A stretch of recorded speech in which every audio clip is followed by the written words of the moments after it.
We've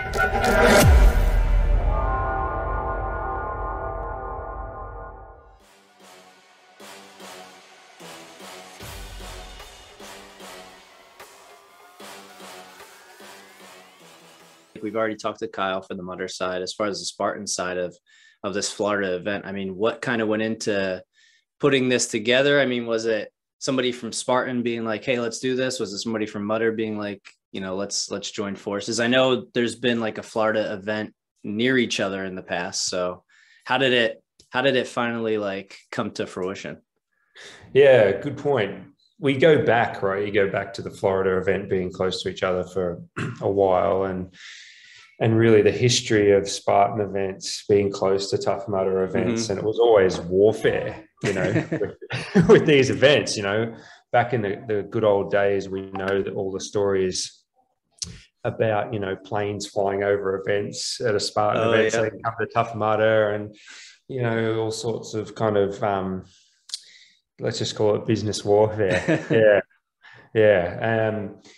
And so, you know, it kind of, now that we've been able to put that behind us, you know, it was Joe, I think, that really wanted to come out and say, hey, let's forget about that and let's start celebrating the two brands and together, you know, and instead of, you know, looking at Tough Mudder through the lens of an enemy, you know, it's an ally, you know, right. And it's great that we're working closely with Tough Mudder, and now that brand's under the Spartan umbrella, and we're able to do something like this, and it just makes sense. And we're all OCR fans. We like different flavors of OCR, you know, and I think that's something that became quite apparent through this process. I can talk about that in a minute, but yeah, I think it was Joe, and then, you know, we got talking, and Kyle loved the idea, and yeah, why not celebrate the end of the year with the best of both worlds?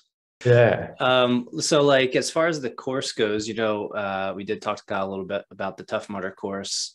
Obviously not a whole lot of elevation in Florida.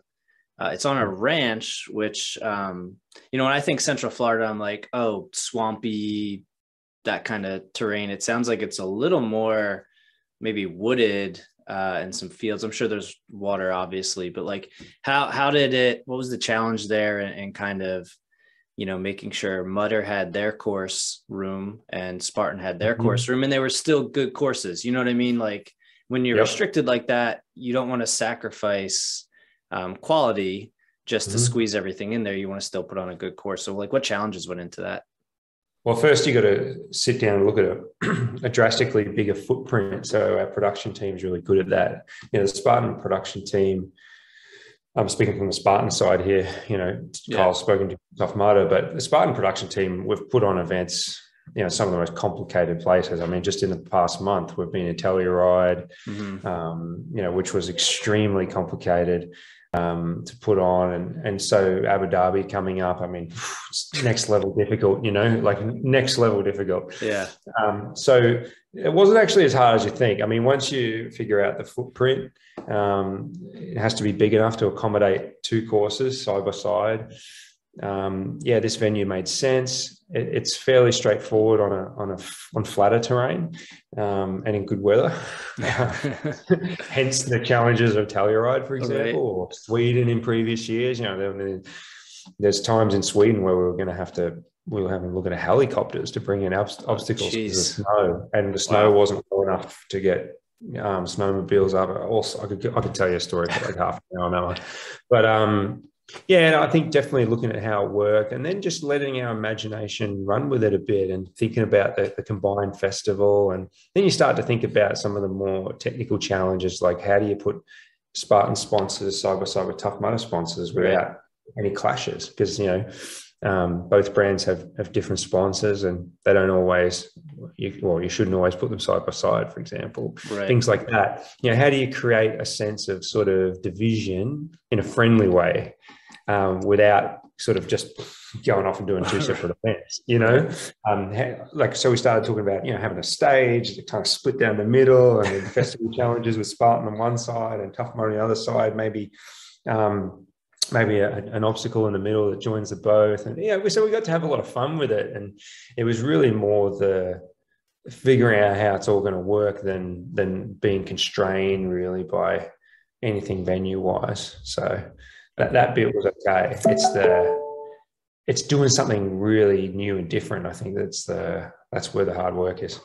Yeah. Now, on the Spartan side, if you do the trifecta, weekend, or whether you do a beast super sprint, whatever, does that count towards the 2022 trifecta season since the championships already happened?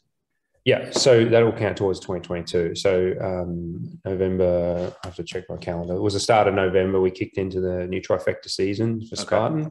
So you'll be racking up a trifecta for your 2022 season, but that's going to go all the way through to the end of 2022. So December 31st, we'll carry that through. And then, my hope is that we'll switch back to a calendar year in 2023. So, that's something to look forward to. Yes. Yeah. We're trying some stuff. That's not set in stone. So, don't expect that, everybody, but something we're definitely looking at. And grab a trifecta in December. It's going to be, maybe it's be one of your first for the 2022 year. I was going to say, get a good head start on. It's a great opportunity on next year. But you mentioned the festival. I mean, the festival, obviously the course is a big part of any Spartan race, but I know I haven't had it the past couple of years. I don't know if it's a COVID thing or whatever, but in New York, they used to have Greek Peak, the winter race. And it's not a couple hours from us. So we usually made the trip and it was the festival there for whatever reason. I don't know if it was the snow, if it was the cold weather with the fire pits and the beer and whatever it was just a really cool atmosphere.